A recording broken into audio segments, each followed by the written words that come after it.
Assalamualaikum warahmatullahi wabarakatuh.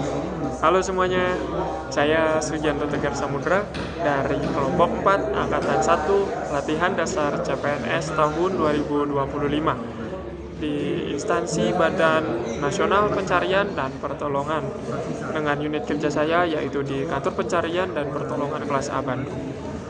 Baik, pada video kali ini saya ingin berbagi sedikit pengalaman dan pemahaman saya setelah mengikuti pembelajaran hari pertama ini dalam agenda 3 Latsar CPNS tahun 2025. Ini khususnya mengenai manajemen ASN dan smart ASN. Materi ini membuka mata saya tentang betapa pentingnya menjadi aparatur sipil negara yang bukan hanya sekedar bekerja, tapi juga memiliki karakter yang kuat, profesionalisme tinggi, dan kesiapan menghadapi tantangan era digital. Dari materi manajemen ASN, saya belajar bahwa ASN bukan sekedar pegawai pemerintahan.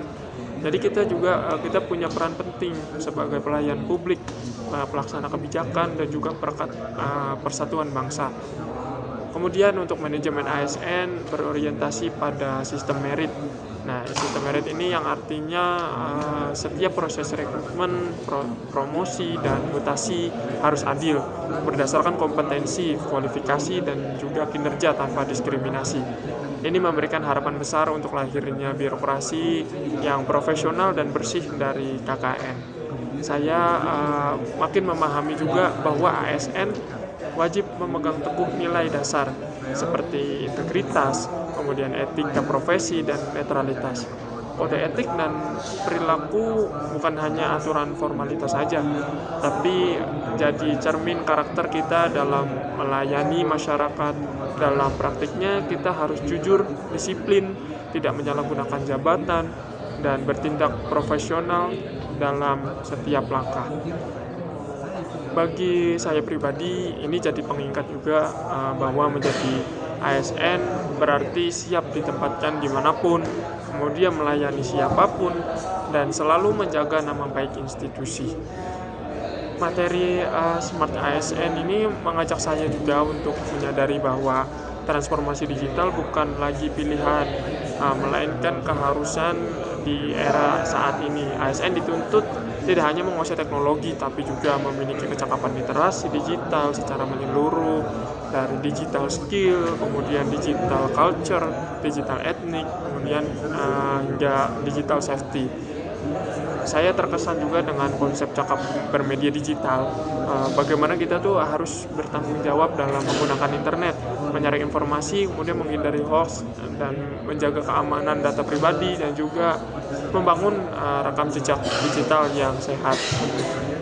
Lebih dari itu, saya menyadari bahwa ASN juga berperan dalam menjaga etika di ruang digital, menjadi contoh dalam bersikap bijak di media sosial, serta turut aktif membudayakan nilai-nilai Pancasila dan Bhinneka Tunggal Ika dalam dunia digital. Nah, materi ini benar-benar memantik kesadaran saya bahwa kecanggihan teknologi itu harus disertai dengan tanggung jawab moral dan sosial. Jadi khususnya saya sebagai ASN baru, saya merasa hari pertama agenda 3 ini bukan sekedar teori saja, tetapi menjadi fondasi penting untuk membentuk mindset dan sikap kerja saya di kedepannya. Manajemen ASN juga mengajarkan tentang sistem dan etika kerja yang berintegritas. Sedangkan Smart ASN itu membuka jalan bagi saya untuk beradaptasi secara digital dan tetap menjunjung tinggi nilai kebangsaan di tengah derasnya arus informasi. Semoga saya dan rekan-rekan semua bisa menjadi ASN yang tidak hanya cerdas dan profesional, tapi juga mampu membawa perubahan positif bagi masyarakat dan bangsa. Baik, cukup sekian dari saya. Terima kasih. Salam berakhlak. We are family. Avignam Jagat Samagram. Wassalamualaikum warahmatullahi wabarakatuh.